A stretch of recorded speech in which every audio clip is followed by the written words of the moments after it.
জানেন কি দারিদ্রতা কি? সৃষ্টির শুরুতে পৃথিবী ছিল সুখ ও সমৃদ্ধি ভরপুর। পৃথিবীতে ছিল না কোনো অভাব, প্রকৃতি ছিল উদার, লোকজন ছিল সরল মনের। সমৃদ্ধির অধিষ্ঠাত্রী দেবী ছিলেন মা লক্ষ্মী। প্রতিটি ঘরেই তিনি বাস করতেন, কারণ মানুষ ছিল খুব হাসি খুশি। সেই জন্য কিন্তু একদিন মানুষের মনের ভিতর জন্ম নিল লোভ, পাপ, হিংসা। মানুষের রাগ ক্রোধ বেড়ে গেল। মা লক্ষ্মী দেবী পৃথিবীতে এসে দেখলেন যে মানুষের মধ্যে হানাহানি হিংসা বেড়ে গেল।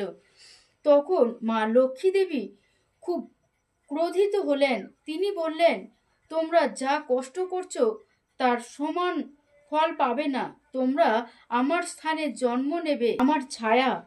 মা লক্ষ্মীর অভিশাপে লেগে গেল সারা বিশ্ব সংসারে। তার ছায়া থেকে সূচনা হলো দারিদ্রতা, অসুখ, অশান্তি, চরম দুর্দশা। দেবী অলক্ষ্মী প্রকট হলেন।